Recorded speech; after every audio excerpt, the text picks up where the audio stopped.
The paint on your childhood swing set was already peeling when your parents sent you outside and said, "Do not come back until dinner." That was not neglect. That was a philosophy, and the adults it produced are proof it worked. Here are 30 discontinued parenting rules from the 80s that deserve a second chance. In the 1980s, telling your mother you were bored was a strategic error no kid made twice. The answer was always the same: a mop, a rake, or a pointed look toward the garage where chores waited. Parents did not see boredom as a problem requiring a solution. They saw it as your problem, and the threat of labor was enough to send you scrambling for something to do. Left without entertainment or adult direction, kids invented worlds out of nothing. A cardboard box became a spaceship. A ditch became an obstacle course. 2 sticks became swords.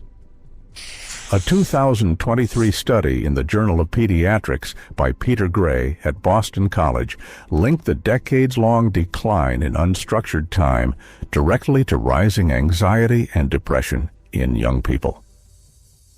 The kids who were told to go figure it out did exactly that, and built the mental resilience that overscheduled modern kids never get the chance to develop. Before streaming turned every hour into potential screen time, the 1980s had a built-in parental control no app could match: the broadcast schedule. Saturday morning cartoons ran from 6 until noon, and when programming ended, your television privileges ended with it. Kids woke before dawn, poured cereal so sugary it turned the milk pink, and parked themselves in front of the set for a few sacred hours. By lunchtime, the screen went dark. No on-demand library waited. No algorithm dragged you toward the next episode. The scarcity made the ritual feel special, and the hard cutoff pushed millions of kids outdoors into unstructured play that researchers now call essential. The Children's Television Act of 1990 restructured youth programming, but by then, the culture had shifted. Screens multiplied, schedules dissolved, and the natural wall between watching and living vanished. What replaced Saturday cartoons was not better television, it was unlimited television. Chores before play was the law of the household in the 1980s, enforced with a consistency modern parenting experts can only dream about. Your bed had to be made. The dishes had to be washed, dried, and put away before you touched a toy or stepped outside. No negotiation, no bargaining. The rule existed because parents believed earning your free time made you value it, and because a house with 4 or 5 people could not function if the youngest contributed nothing. Kids learned that leisure was a reward, not a right. By adulthood, the habit of finishing obligations before indulgence felt like instinct. Developmental psychologists call this self-regulation, the ability to delay gratification and follow through. The 80s did not call it anything. They called it doing your chores. If you sat down at the dinner table in the 1980s and announced you did not like what was on your plate, you had 2 choices: eat it or go to bed hungry. There were no separate kids' meals. There were no backup nuggets in the freezer. No parent made a second dinner because the first one had onions. One meal cooked once and served once. Your opinion was irrelevant. Parents ran on simple economics. Groceries cost money, kitchen time cost energy, and a child's preference for plain noodles over a perfectly good casserole did not override either. The result was adults who could eat anything without complaint, who understood that food was fuel before entertainment, and who developed palates broad enough to enjoy flavors they once refused to touch. Dr. Benjamin Spock's Baby and Child Care encouraged this approach for decades, treating mealtime resistance as a phase to outlast rather than a preference to honor. Long before grocery delivery apps and self-checkout kiosks, the corner store was where kids in the 1980s learned economics, navigation, and social confidence, all before the age of 10. Your mother handed you a $5 bill, rattled off a short list, and pointed toward the door.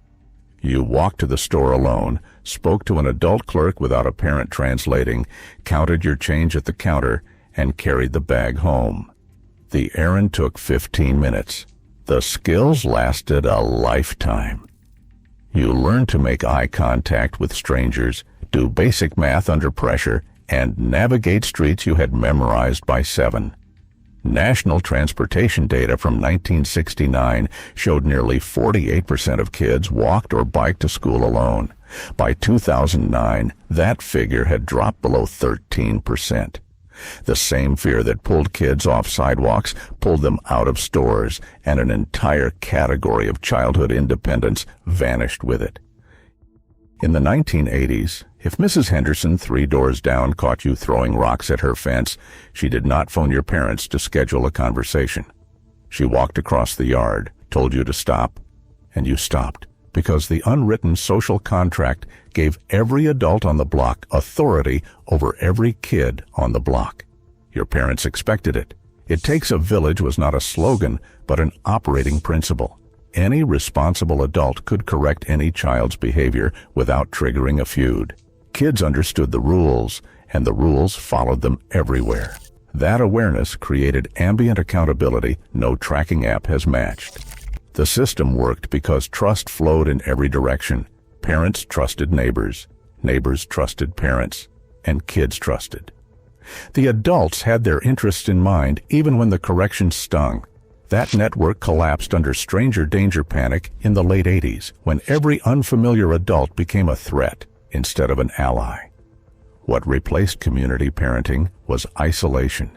Each family sealed in its own house, raising kids alone.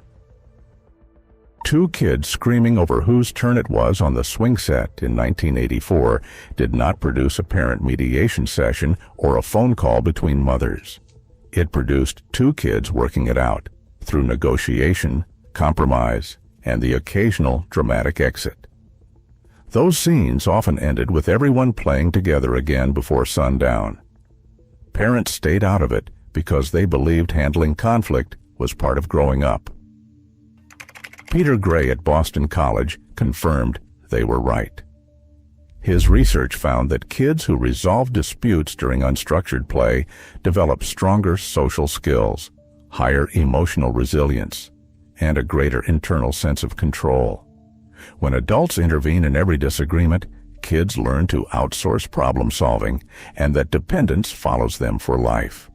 The parent who phones another parent over a playground argument is not protecting anyone. They are stealing a chance for both kids to build a skill that matters more than any grade. Participation trophies did not exist in the 1980s.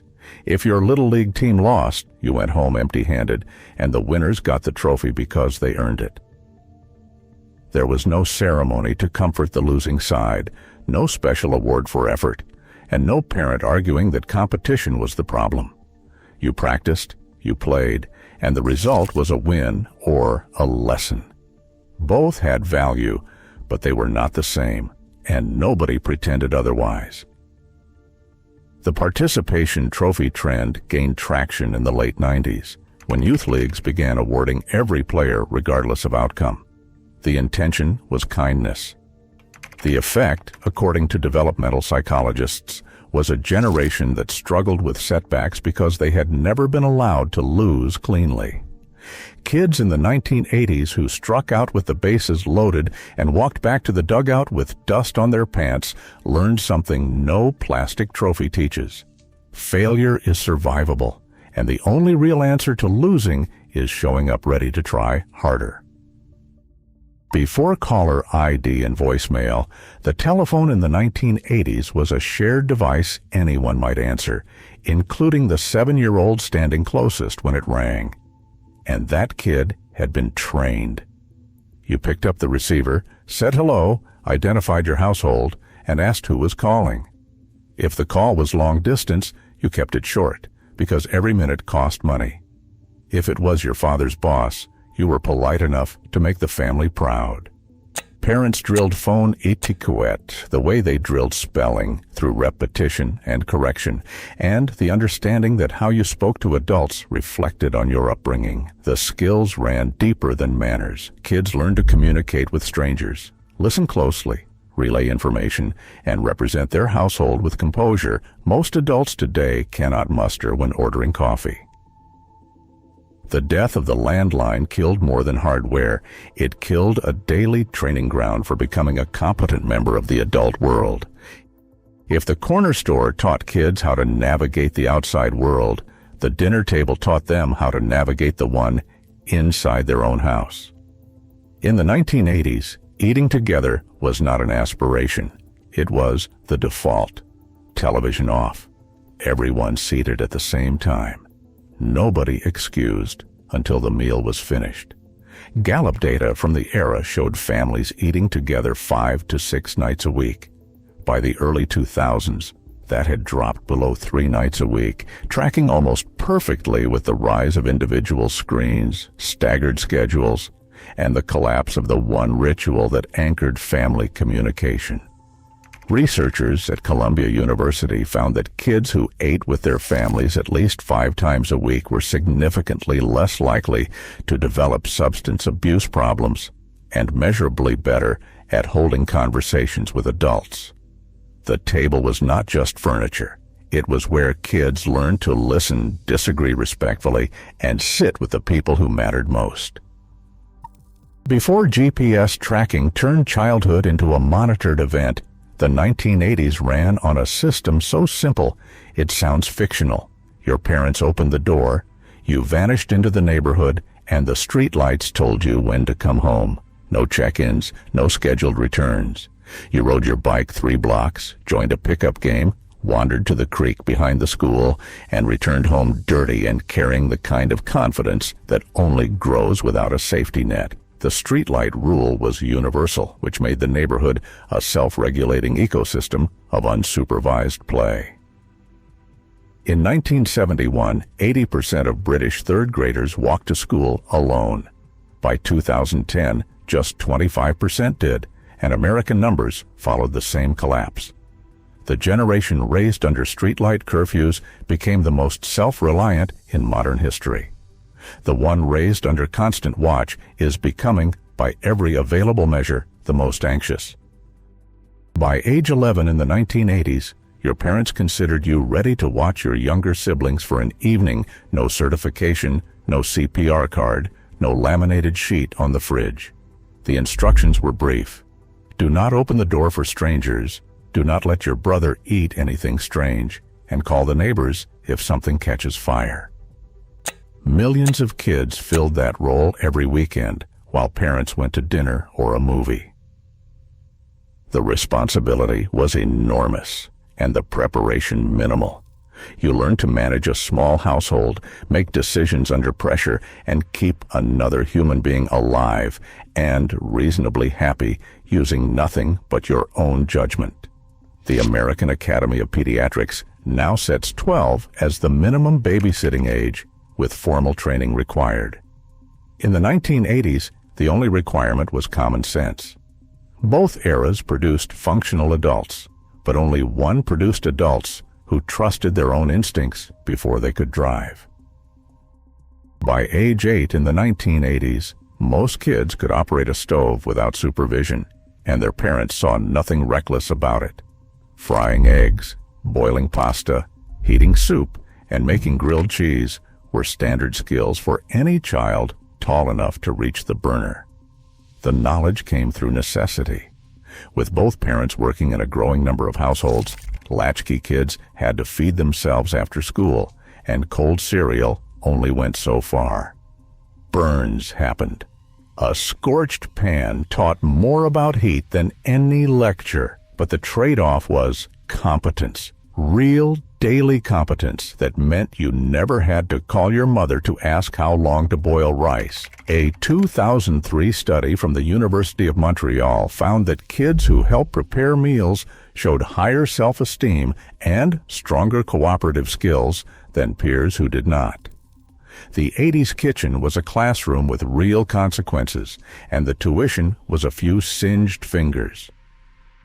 But if cooking taught kids to manage risk inside the house, walking to school taught them to manage it everywhere else. In 1969, nearly half of all American kids walked or biked to class without a single adult present. By 2009, that had collapsed to under 13%. The shift did not happen because streets got more dangerous. FBI data shows violent crime against kids dropped steadily from the 80s onward.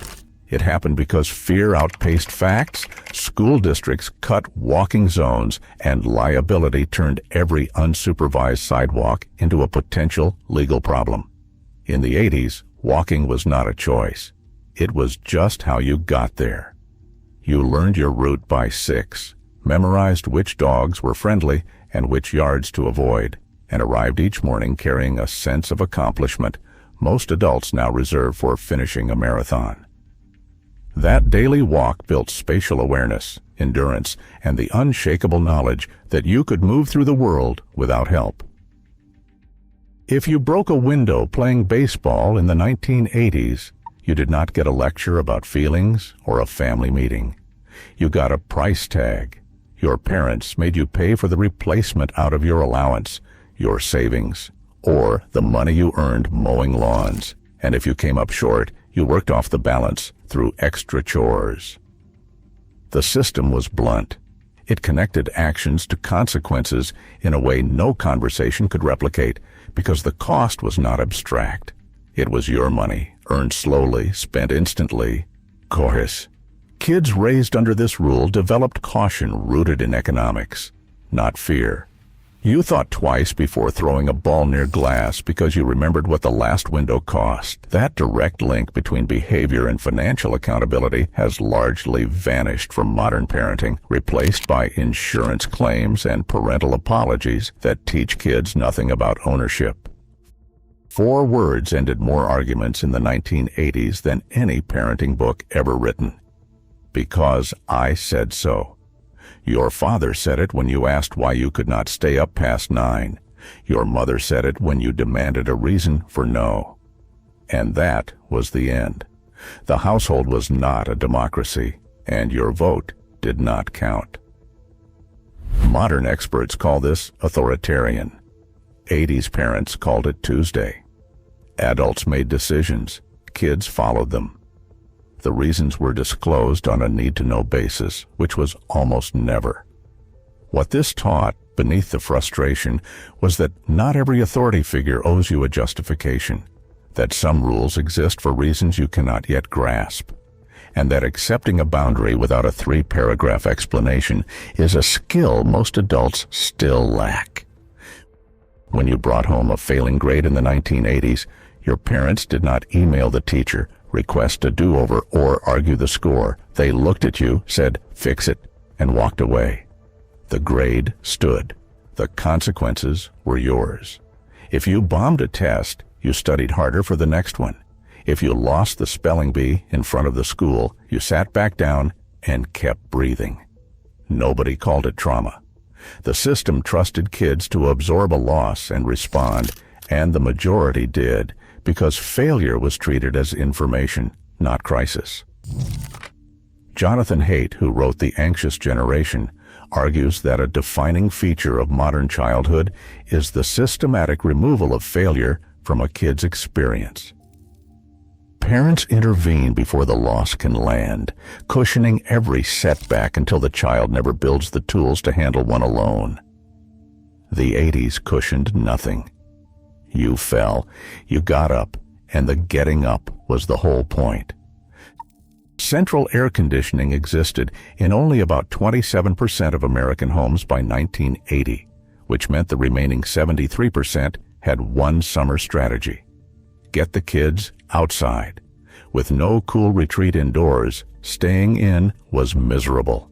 A box fan and a glass of ice water were all the climate control you got, and neither could compete with the shade of a tree or the cold blast of a garden hose turned on full. Kids spent entire summers outdoors, not because their parents had a grand developmental philosophy, but because the house was an oven.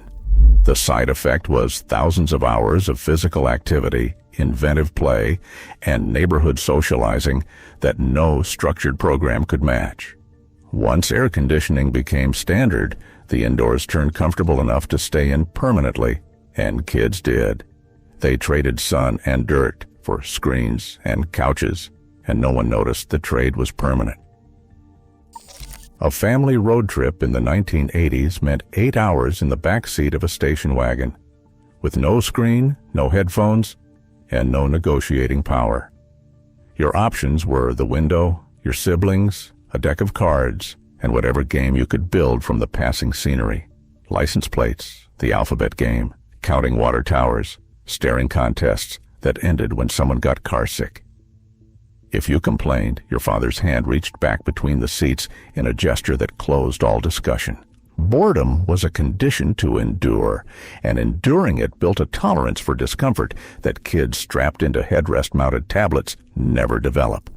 The car was a sealed capsule of family interaction with no escape hatch. What happened inside, the arguments, the long silence, the sudden shared laughter at nothing, was its own education in patience, creativity, and surviving close quarters with people you did not choose. The playground politics of the 1980s ran entirely without adult interference, and the system was ruthless, functional, and more instructive than any classroom. Kids picked teams for kickball, and somebody got picked last every time. That kid learned to cope, find another role, or improve. The one picking teams learned leadership, negotiation, and what happened when bad choices cost you the game. Nobody's parents stood at the fence demanding equal playing time. The social ecosystem regulated itself through reputation, loyalty, and alliances that shifted with every recess bell. Researchers who study play call this peer socialization, one of the primary ways kids learn to read social cues, manage hierarchies, and navigate group dynamics they will encounter in every job and community for the rest of their lives. Organized playdates with parental oversight removed every element that made the system work: the risk, the rejection, the recovery, and the raw negotiation no adult can simulate on a child's behalf. Paper routes peaked in the 1980s, and every neighborhood had at least one kid who woke before dawn, loaded a canvas bag with rolled newspapers, and pedaled through dark streets delivering them before breakfast. The pay was modest, often less than $20 a week, but the job was real, the schedule rigid, and accountability was absolute. If a customer missed their paper, the complaint came to you, not your parents. Lawn mowing, babysitting, shoveling driveways, and lemonade stands filled the rest of the kid economy, producing a generation that understood money came from labor long before they could spell tax return. You learned to negotiate a price, show up when promised, and do work you did not enjoy because someone was paying you. The modern alternative, an allowance for existing, teaches none of that. It teaches kids that money appears on schedule, disconnected from effort, a lesson that collapses the moment the real world starts grading on results. Pause for 1 second. If you came home in the 1980s complaining that a teacher was unfair, your parents did not phone the school. They asked what you did wrong. The default assumption was that the adult in the classroom was probably right, and that you had earned whatever consequence you received. This was not blind obedience. It was calibrated trust in the people chosen to educate you, and it sent a clear message.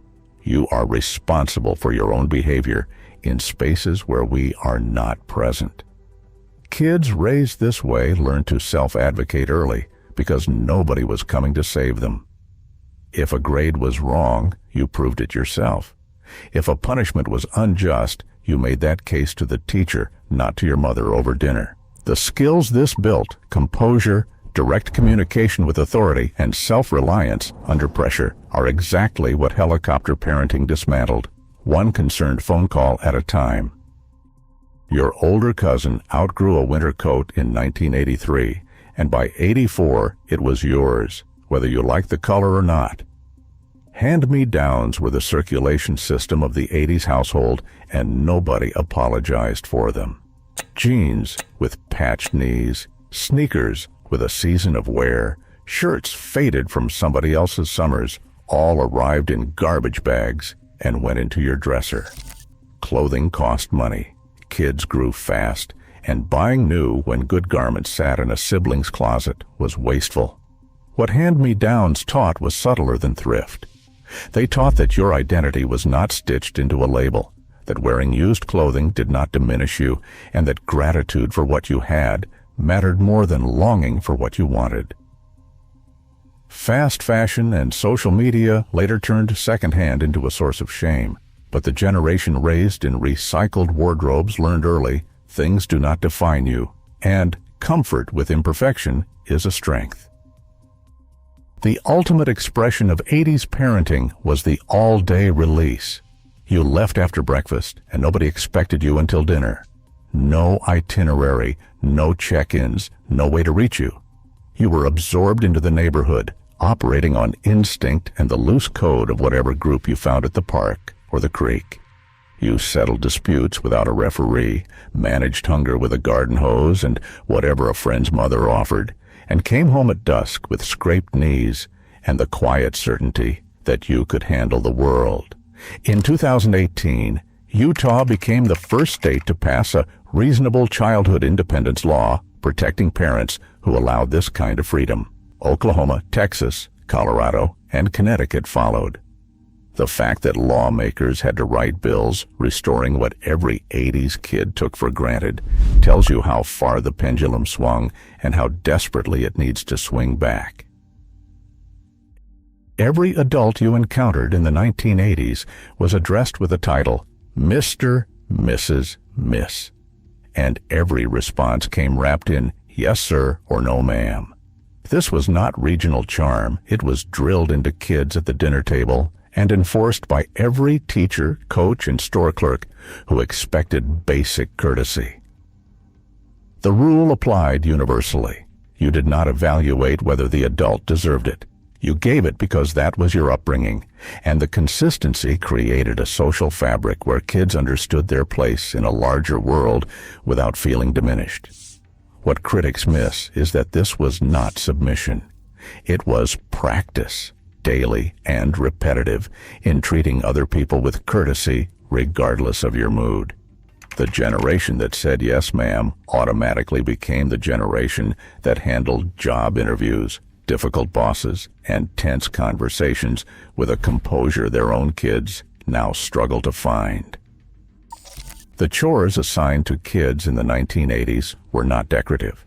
They were real work the household needed done, and skipping them meant an unmowed lawn, a sink full of dishes, or a dog that went unfed. By age 10, most kids could operate a washing machine, fold laundry for the family, vacuum every room, rake a full yard, and cook a basic dinner. The labor was not optional, and the standards were not adjustable.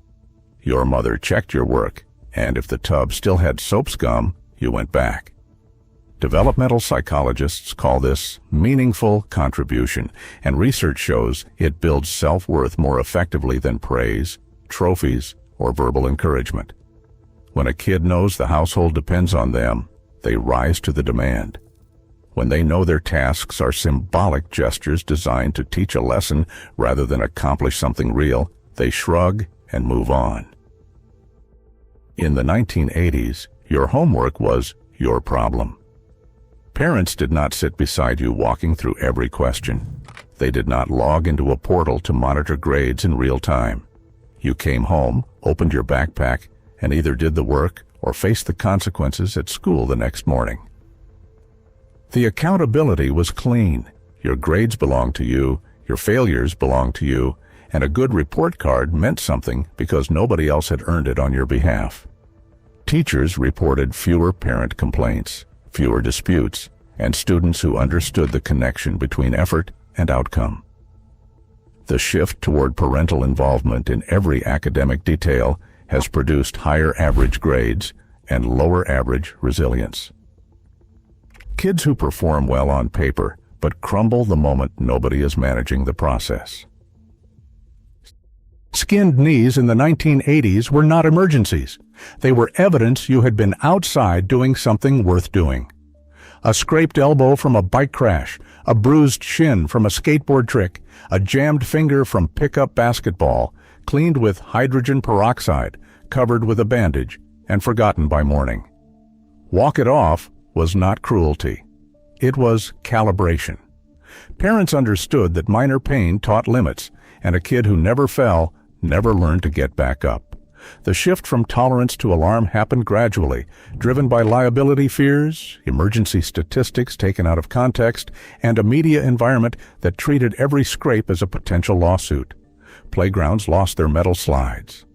Monkey bars were redesigned or removed. Recess shrank. And kids lost the daily physical education and resilience that no safety briefing can replace. The most productive 3 words in American parenting history were not, "I love you." They were, "Go outside now." Said in frustration, received as exile, experienced as liberation, that command launched more creativity than every enrichment program combined. Kids banished from the house built forts from scrap wood, dammed creeks with rocks and mud, staged games with rules invented on the spot and revised every 15 minutes. They turned empty lots into kingdoms and rainy afternoons into theater for an audience of nobody.